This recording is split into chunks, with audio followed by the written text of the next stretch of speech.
Sorry, I totally messed that up. Also, Hey, this is Phil, aka Corinne. and I'm Alex Berg, and you're listening to the I'm from Driftwood podcast. Today we hear from Gina and Nick, who discuss their experiences being queer and Christian. Hi, I'm Gina Graham. I'm from Detroit, Michigan. Hi, my name is Nick. I'm from Fort Worth, Texas. I came out as transsexual in 1992. I was 29 at the time. Growing up in Texas, I was the youngest of 4 children, and we grew up in what people would call the bad part of town. I always tell people that transition was my last resort. It was not my first choice. I spent a year examining, could I possibly just be gay? And as I told my therapist, if you can make me gay, I can deal with that. She's like, do you know anyone who's gay? And I'm like, no. She's like, time you do. I found peace outside of all the negative activity that happened in my city through going to church. And this was a Pentecostal Bible preaching church. Imagine every day, Sundays, praise and worship, which is the singing, is an hour long, and everyone rushes to the front, is clapping their hands, running in circles, doing the helicopter with their blouses and shirts, falling on the floor. And that was such a big, important part of church for me, feeling that I belonged to this community that was a safe place for me outside of all the bad things that were happening in my hometown. So I met some gay men, and it took about 5 minutes to realize I'm not a gay man. And when I met people that were transsexual, I was like, that's it. I am female. It was very early in my transition. My parents asked me to go speak to the minister. This is at the church where they still went. It was also the church I had grown up in. So this is someone I've known since I was 14. I agreed. I wanted to prove to them that I was firm enough in my beliefs that they could be challenged. And secondly, I thought if I could get this man to be an ally, if I could get him on my side, he could be a tremendous help with my parents to help them understand. But as I grew up, I started to learn more about myself as well. I noticed in middle school, I would stare longer at my friends on the football team than any, Britney Spears in a music video, although I liked watching her music videos. This is a Southern fundamentalist religion called the Church of Christ. We always say the Church of Christ is a lot like Southern Baptist, just not as liberal. I knew I was in for an uphill battle. I went to the library to start studying up. I bought the Oxford Companion to the Bible, and I read through there, and I highlighted what I wanted to know, and I took my King James Bible and got all my notes together and went to go see the minister. I had this teen version of a Bible that talked about different stories of sin, and I remember coming across, my friend is gay, and what should I do?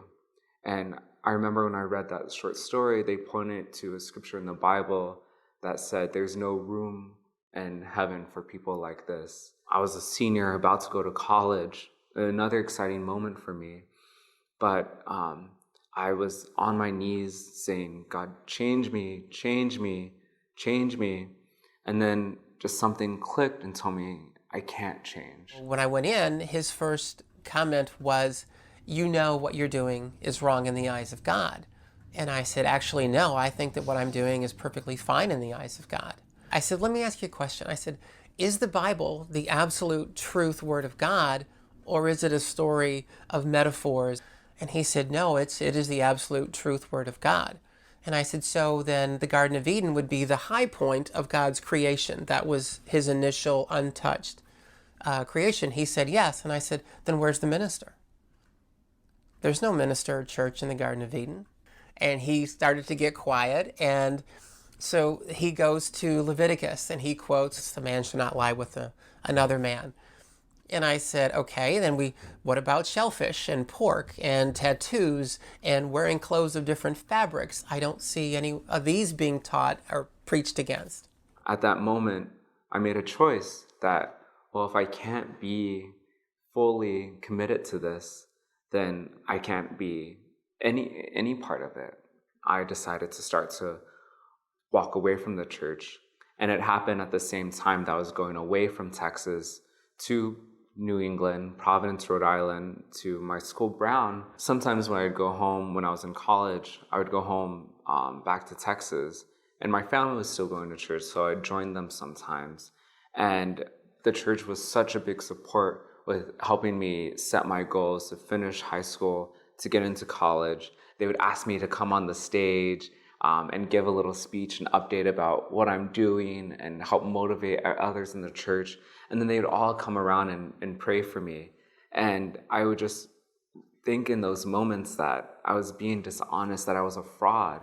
So then he goes to Deuteronomy, where it's a man shall not dress as a woman, nor a woman dress as a man. And I said, okay, yes, but now could that be a sense of controlling women? And he began to get a little flustered in some of these back and forth. And I said, when we die and go to heaven, what do we look like? Do we have the body that we had when we were dying and old? And he says, I think you're oversimplifying it here. It's just your soul that goes to heaven. There's no body. And I said, right, exactly. I'm not changing my soul. So what's the problem? About my second year of college, I started accepting myself, coming out to myself. And I started sharing that with some of my friends from high school and from home. One day when I was back at home in Texas, my second year in college, I told one of my youth group friends from church, and I was shocked when they had said that, it doesn't matter to me. He speaks in biblical terms sometimes. He would tell me, like, you're perfect in God's eyes. And so you being gay is not being imperfect, it's being just who you are. And although I heard that from him, and it meant a lot to me, I still had my, rooted teaching that, this is what the Bible says, and I need to follow it word for word. And so even though starting from him, he was accepting, and when I came out to my family, they were also accepting. The church started rumors and came more out to the church. They still celebrated me. They still was like, Nicholas, we love you, and we're happy for the journey that you've been on. But it was still years after that I started to reconcile those differences myself. And he says, well, you're changing God's plan for you. God made for you to be a man. And I said, what about Brother Johnson, who had a heart transplant recently? God meant for him to die at age 45. But rather than get up and preach against that, you were praising God for allowing a surgeon to have the skills to give him more life. That flies directly in your argument of playing God. And he says, I think you're just trying to find an argument around what you know is wrong. And I said, not at all.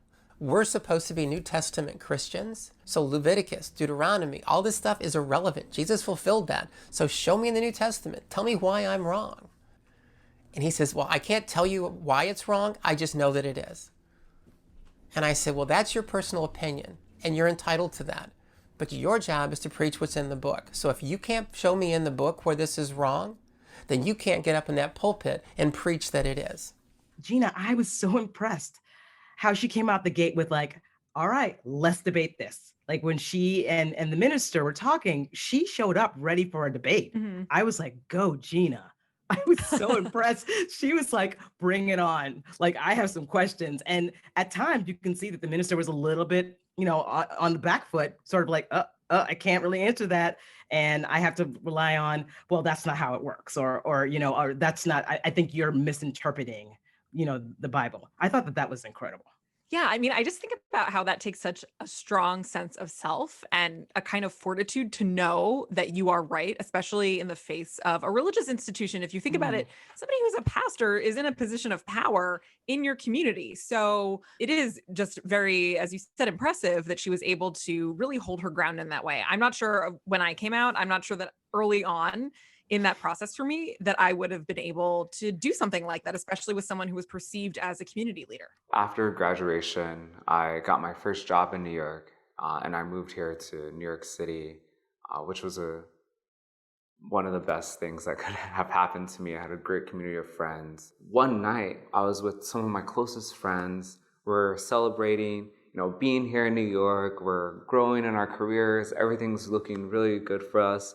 and we go out to our usual bar that we end up at called Therapy. What they usually do is they play these slow songs but have an upbeat tempo to it, and all of us were like fist pumping our hands when that beat dropped, and we're like, yeah. And then for one moment, I noticed myself when I'm pumping my hands up and down, my fist turns into an open hand, and I just stand still for a moment. And I'm reminded of a song back when I was a child at church, and I start singing that song. And it goes, holy, holy, are you Lord God Almighty? After that moment, I snap out of it, and I just rejoin my friends, and we continue the night out. And then on my cab ride home, I think to myself, like, what was that? What happened? Later on, when I thought about it, I just thought that, no, this is how I felt at church when I would go as a kid, and I was surrounded by all these people. And in the place that I felt safe outside of my home, that place, Therapy, was my new home and my new family. And that was where I found my peace. I was just struck by the degree to which Nick internalized homophobia as a result of his religious upbringing, and that even though he was able to find affirming people around him, that it really takes so much work to change the self-talk that is so imprinted onto us when you have that kind of upbringing. So true. So true. What I love also about the story is the idea of community, so we see him sort of leaning on community in these various ways. And I love the idea that like he has these two beautiful communities that are these places, these sort of a home for him. And I think it must have been so hard for him to be wondering how he can make peace with these two communities, how he can have them exist side by side and not feel like he had to give one of them up. I completely agree with you. And I relate to the way in both of these stories, how these folks were eventually affirmed in their religious identities. I'm someone who comes from a mixed faith background. My mom's family is Catholic. My dad's family is Jewish, and I identify more as Jewish. And I would say that I've found a really strong queer Jewish community. And I feel like a lot of the Jewish values that I have really align with values around autonomy and equality that I find in queer spaces. And so the thing that I resonated the most for me was just actually finding affirmation in having a faith background, and like also as a queer person reclaiming your identity in a religion. For me, what I grew up also with a religious background, and I don't feel like I was able to sort of reconcile like being queer and also being religious.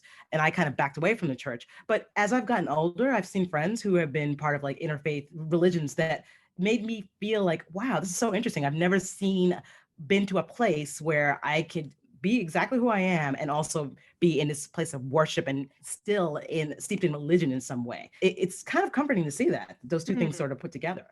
That they can indeed go together, right? Can you imagine? Yes. Imagine that. Well, we are so excited to continue delving into this topic with our guest. Please welcome to I'm from Driftwood drag superstar Dida Ritz. As things go on Zoom, you are muted. We got to get you unmuted. Right here. There we go. There I am. Dida, welcome. Thank you so much for Dida. joining us. How are you doing these days? Oh my God. Well, when quarantine hit, I was like forced to have to learn how to do some things that I never had to do. And one of them was like master the art of social media. So I'm trying to like learn how to do that with like making content. And like I didn't know how to edit videos, but now I do. I know how to edit. Like I edit a lot of my own videos, and I really am just I'm selling 8x10s right now. Just if anybody wants hit me up and DM me, things like that. But I'm just trying to like really hustle. I mean, ask anybody who knows me, they know I hustle. But I've really had to like force myself to like just like really do it with no complaining, because sometimes we like complain when we have to do it and we are like, this is so unfair. But I had to like tell myself like everyone in the world is feeling this right now. So there's no excuse right now. Like just hustle. Like this is what you've been blessed to do. Hustle. Well, I, for one, accept and love your hustle and love that your hustle didn't involve sourdough like everybody else. Yeah, pandemic. I'm like, please, can people stop making sourdough? Yeah, no, like no one wants that much sourdough. Trust me, that's another podcast. That's another conversation we talk about. Isn't it though? Oh my God, no more sourdough. Honey. All right, we need to back off of that. So I hear that you recently had a birthday. I did. My birthday was back in December 20th. Oh, I fantastic. turned 35 years old. Yay. A So how Capricorn, a Capricorn, right? and Well, Capricorns are the best. a Sagittarius Capricorn. That's right on the yes. Yeah, Mhm. it's that. Although I accept both sides, but I think that I have more of that Sagittarius fire in me than the Capricorn. It's the Capricorn I'm trying to learn to be. That's the adult. I will help you with that. I am a Capricorn, and I want to claim you for us. I want to claim you for us. Yeah, we're taking you. We're taking you. We want you here. Like when I'm trying to really get into my adult and really, because that Sagittarius, that's a dangerous bitch right there. Sorry. You're not wrong. I know. I love that. How did you celebrate your birthday during the pandemic? 4 of my friends we just celebrated at my boyfriend's house, and we just drank and we had a really good time and listened to records. And so I really just tried to relax and enjoy. But I do pretty good on my birthdays. I spoil myself pretty well. So this was like, I forced myself. I made all my favorite foods on the day of my birthday at my boyfriend's house. I made like fried chicken and like barbecue wings and home like Southern baked macaroni and cheese. And then my boyfriend's a vegan, so I had to make sure to not, forget about him. So I had made gorgeous lettuce wraps and vegan pasta, and we had banana bread and all that stuff. So it was nice. I feel like it's still super important to make time special, even though it can feel like Groundhog Day. So just I'm completely with you on like, let's keep the celebrating going when we can. Yes. So for our listeners who may be unfamiliar somehow, tell us a little bit more about who you are and what you do. So my stage name is Dida Ritz, and I was on RuPaul's Drag Race season 4, top 5 finalists. I got very close to winning.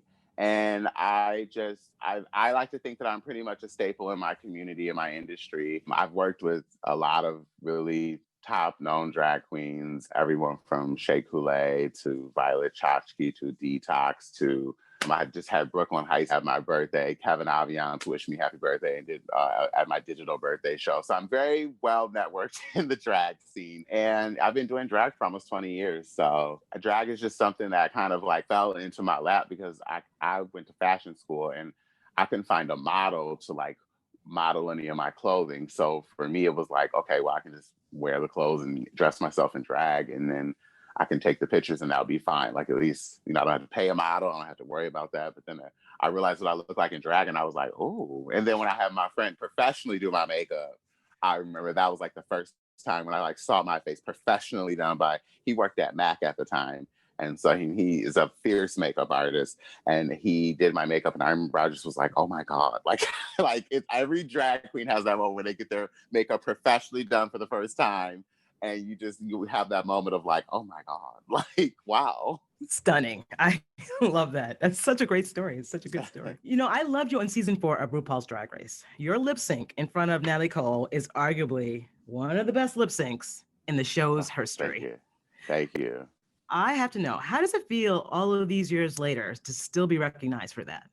It feels good because, part of I don't think a lot of people see with when you're on RuPaul's Drag Race is that like, it's different for everyone. So the experience is different for everyone. Going into a situation where I had never had any experience being on TV or like really, like I had done little news spots, but I had never been like on like television every week as a character to some form that was coming into people's lives. You know what I mean? Like, I think the thing that I loved the most was that like, people saw in that lip sync that I was a performer, because that was the biggest thing I was worried about. I was like, I don't know how to like portray myself like as a character on television because I'm just me. So like, I don't really have like this character I think about jumping into. I just know how to like start talking and then maybe people fall in. But I love that above a fight or above anything, like they see, oh, I love that lip sync. I love that lip sync. It made me happy. It brought me out of dark times. It touches me every time, and it keeps me humble, and it even shocks me because it lets you know how big the world is, Like I assume like, okay, like there's so many times where I assume people are not going to know who I am, especially like as every season comes out. I'm like, okay, another season comes out, no one's going to know who I am. But then the following gets bigger. I still get more followers. Even with a mask on walking around, people will be like, hi, Dida, like, at the grocery store. And it's like, oh, okay. Like, it's interesting. It's so interesting, this world of like attention and fame, because for me, this is just my job. So the whole fame thing is something I'm still to this day getting used to. And that's part of it with the lip sync, that's how people really identify me. It's a cultural thing to some people. When they hear that song, they automatically think of the lip sync or the drag queen who did it with the bob, like it's so humbling.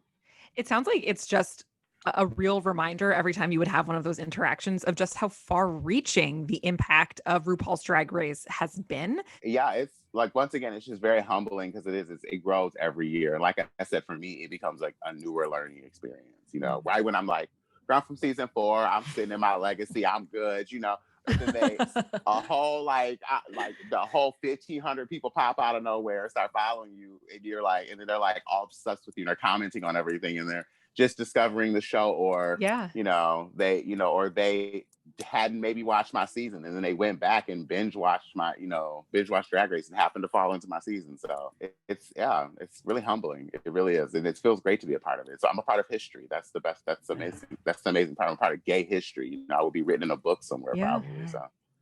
Yeah. Well, I'm sure that you get this question all the time, but if you were asked, would you do a season of RuPaul's Drag Race All Stars? Even in my own like egotistical way of like, I want to be on All Stars, like, hello, it's me. I have to even remember, like, I'm out here working with countless amounts of queens now. So I have to always be keeping myself relevant and doing things and really showing my hustle and my grind and my work ethic and all that, because there's a bunch of girls who want that opportunity. So yeah, I would love to do it. And I truly believe when the time is right, it will happen. That's something I've just been telling myself lately, is that when the time is right, it will happen. So I want to tie you into the conversation we were having earlier, because we were talking today about a queer Christian experience. And I understand you're the son of a pastor. Is that right?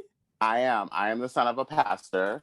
I came out to my mom and dad when I was 16 years old. I told my mom when she picked me up after work one night, and she was driving home, and I just basically told her I was gay. And it was very, I think, tough for her to handle, but I also think she kind of knew, like, it was like kind of that thing of like, it's that bad news you don't want, but it's that bad news that like you need to get in order to like deal with it, Yeah. So I could already tell it was hard for her to deal with. And then I remember I woke up that next day, because I think it was a Friday, I had told my mom, and then I woke up the next day and I had to be to work at like 7 a.m.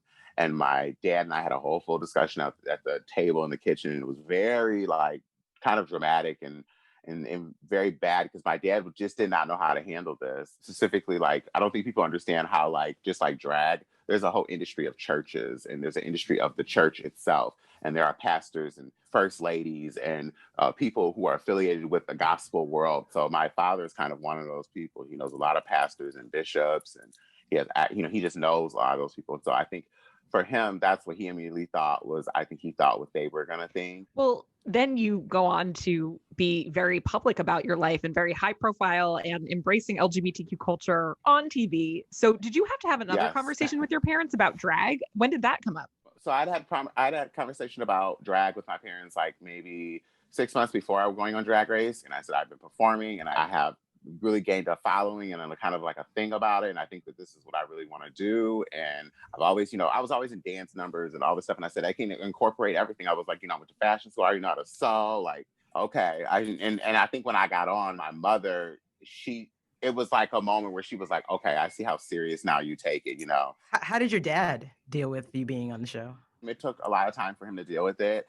Now he's like completely fine and comfortable with it. But my mom said she would just catch him sometimes just watching episodes on the reruns. Like she would just literally come into like his man cave and then he would be literally watching Drag Race, or he even be watching like another season of Drag Race. So she's, the fact that he's been watching other seasons makes me even more happy than him watching my season, because then it lets me know he's really interested. So he enjoys it, and I think he likes it. People always say to him like, oh my God, I'm a fan of your son. Or I think for my father, it's been more of like that with him. I think that my dad also, and what I've had to learn about my father is that he grew up extremely poor. He grew up in a really working class family with a lot of brothers and sisters. And for him, he always was working to, take care of his family. This is all still new to him, the idea of, I was on TV, all that is still new to him. And the fact that like, if I was to get on All Stars, I would go back on TV. And I think it's all still new to him.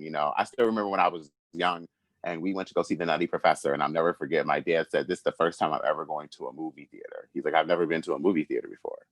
And I was like, I was a kid who was shocked about that because I was a kid going to a movie theater with my dad, and here he is. This is his first time ever being in a movie theater. So, Oh. my father's just, he sits at home and watches National Geographic. That's his thing, he's Yeah, I also am a National Geographic lover, so I'm not mad at your dad. yeah. Yeah, no, my dad's like super like chill. Like, he's just a super chill guy. He sounds like a great guy. What is the biggest misconception about being a pastor's son? Oh, well, it depends on if you're in the church or you're out the church. If you're in the church, I think that, yeah, you're just spoiled. You get away with anything if you're in the church. If you're outside the church, I think that it can be more of like, I don't know, like when I told people my dad was a pastor when I was a kid, it wasn't really met with any weirdness. It was just met as like, oh, you're super religious. And I remember telling people like, well, I'm not religious, but my dad is. Like, you know what I mean? Like, I remember making that very clear that like, I have to just comply with this because I'm under the age of 18. But I don't have necessarily every belief that everyone has within the church. So, but I do have some sense of faith in me, that I do keep with me, but it's not what he has. Yeah. How does your family church community feel about what you do? I think there's maybe a little bit of judgment behind my back, but I think that it's something to be said about when you get national exposure about being an artist. I think that if like you hear a lot of families talk about like when people want to be singers or they want to be designers or they want to be artists or they want to be like something, they say, oh, I'm going to reach the stars. I'm going to be doing, I'm going to be the lead makeup artist to this or da da da da. I think it's something to be said when you make it on such a national exposure where people are coming up to your family members and telling them like, oh my God, I know you, or you get on TV. I think it changes people's minds a little bit about you as an artist, which is why so many people who are artists strive to get on TV or strive to get really like to a certain, I guess, a massive following with their social media, because that says a lot. It proves a lot of people wrong. And it also for me, I think it showed my parents that, okay, like he is shooting for the stars with this. He isn't just doing this and just fumbling around with it. He's shooting for the stars. So I was very lucky. And I think that the church respected that I put my neck out there for that, like I really put myself out there. But I'm sure that there was maybe met with some judgment. Churches are very good with that. They'll kiki to your face, but then when you turn around, they have a lot to say. That's the shade of the church sometimes. So true. Well, do you have any advice for someone who comes from a religious background or a religious family about how folks can come out to them or even talk about LGBTQ issues with them? I would say just be patient, especially if your family actually like doesn't have a problem with it. It's just maybe that like it's uncomfortable for them or whatever, but they like are trying. Like notice if they're trying. Also understand that there's family members that you can't change their mind. So there's going to be family members that are like completely against it. And there's just nothing that you can do about that. Like, that's just what it is. But I think that if you have family members who are really like trying and they really don't want to be homophobic, they actually want to be like supporting, they just don't know what to do or say because it's all these things going through their brain. I'm a very confrontational type of person. So I truly believe in like, let's have the conversation, So I remember when it was time to actually talk to my mom and dad about me being gay, it was like, nope, let's talk. Let's have this conversation. Like, Holding their feet to the fire. You're like, we're going to talk about this. We're going to drag you into this conversation. Absolutely. Nothing wrong with that. Absolutely. I want to ask you, in what ways have you seen some churches change? And in what ways do you think they need to change further? I have seen churches change. I mean, it's a slow change, but I think that what they could do is it'd be nice even in churches that want to be more open to even have some type of not necessarily event or like, a party, but specifically like in Black churches, it'd be nice if they almost open the idea to having like, I don't want to say a club, but like a program where it's almost like a place where young Black gay kids could go in the church to actually speak about those issues and kind of have like full circle moments. And like even church, like, if pastors could like come in and have these conversations, like, I don't know, I those are things I feel like churches, I want to start doing more. But I feel like it's happening. It's just happening really slow. Like, because there's not anything off the top of my head I can really say that I've really seen change. I feel that if anything, I've just seen a lot of like, it's a divide. There are churches that people can go to and if you're gay or whatever, it's like it's very obvious that it's like that compared to like there's these like hardcore evangelicals, and so like, to me it's still a really strong divide, but I've seen it narrow a little bit, but I think that it hasn't, we haven't learned to come together, and I think that that's the one thing that needs to happen. And specifically within Black churches, I really feel that Black churches need to start talking about homosexuality within their family and within the church itself, because it is a conversation that I feel that it gets brushed aside way too much. Have you encountered any other drag queens who have parents who are religious leaders or even pastors? I would imagine that you could relate to someone on a really just a very deep level if they've gone through the same experience as you in that way. Yeah, I mean, Shea Coulee, I mean, that's how me and her really like connected the first time. She comes from a very religious background. And that was like one of the first things we talked about was like being Black and being gay and like having these hyper feminine qualities about us. Yeah, I mean, it's a conversation that I have often with a lot of drag queens who come from religious backgrounds, who are altar boys, who are, like we're in the church every Sunday, every Wednesday, every Saturday. So it's more common than people think. And it's more common, honestly, within, I think, the gay community. A lot of us come from a religious background of some sort. It seems to be a common conversation that I at least have with people. How would you describe your relationship with your faith and the church today? I don't go to church. To me, it is a little bit of a PTSD moment for me to go to church, because I felt that when I was young, I was kind of like, the church made me feel like I was shunned and I was not allowed in there. So I don't go to church often or ever, but I sometimes, when I'm home and if I'm in the mood, when my parents do go to church, I will go to church with them to make them happy. It's back and forth. And it took me a long time to even speak that honest about it, just simply because coming from the church and being a child of a pastor, I feel that God is watching me. And if I say something wrong, I'm going to hell.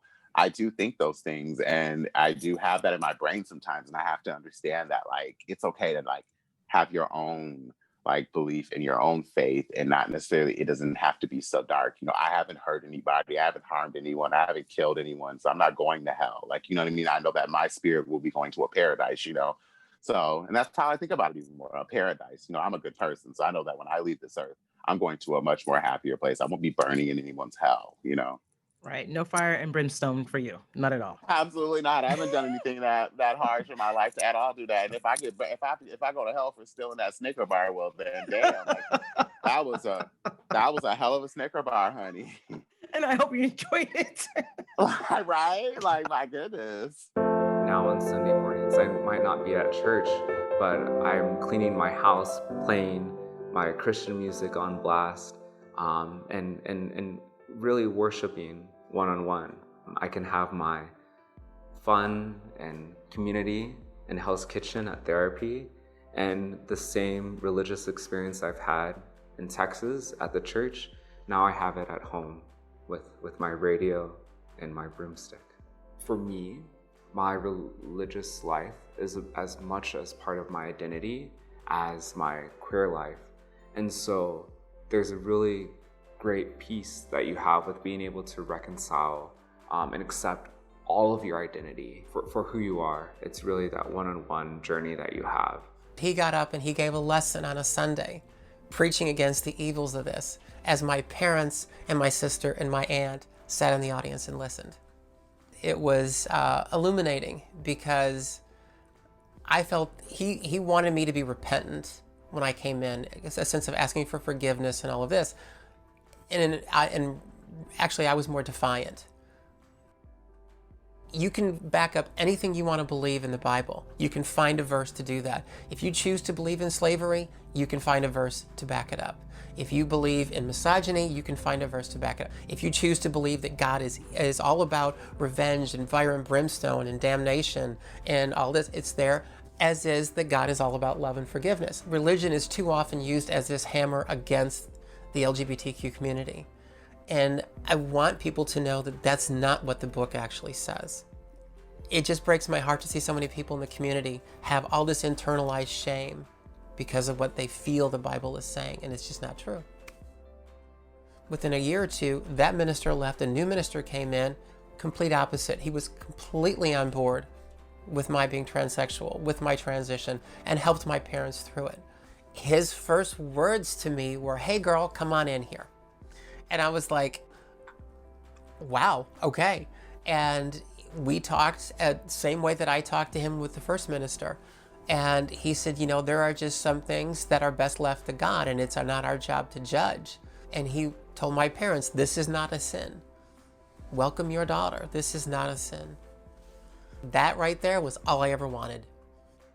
So where can folks find you if they want to see your work online and get in touch?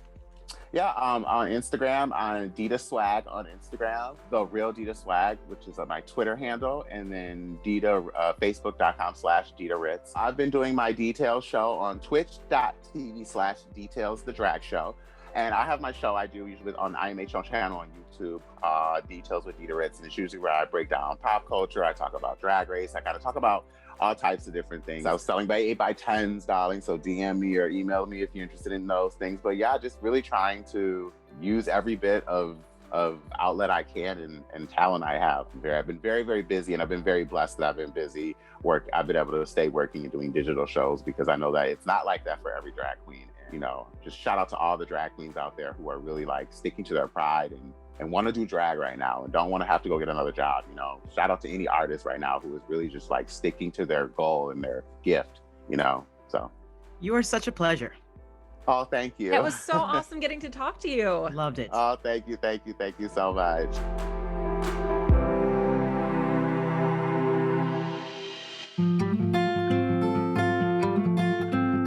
The I'm from Driftwood podcast is hosted by Phil, aka Corinne, And Alex Berg, and is produced by Andy Egan Thorpe. It's recorded as a program of I'm from Driftwood, the LGBTQAI plus story archive. I'm from Driftwood's founder and executive director is Nathan Mansky. Its program director is Damian Middlefeld. I'm from Driftwood is a nonprofit organization, and this podcast was funded in part by public funds from the New York City Department of Cultural Affairs in partnership with the City Council. Additional funding is provided by TD Bank and Heritage of Pride, New York. I'm from Driftwood was created to help queer and trans people learn more about their community, Help straight people learn more about their neighbors, and help everyone learn more about themselves. all through the power of storytelling. Our score is provided by Elevate Audio. The stories you heard today are available in their entirety, plus thousands more, at imfromdriftwood.org. You can also follow I'm from Driftwood on Instagram, Facebook, and YouTube, or subscribe to our podcast wherever you get your podcasts. Thanks for listening, y'all.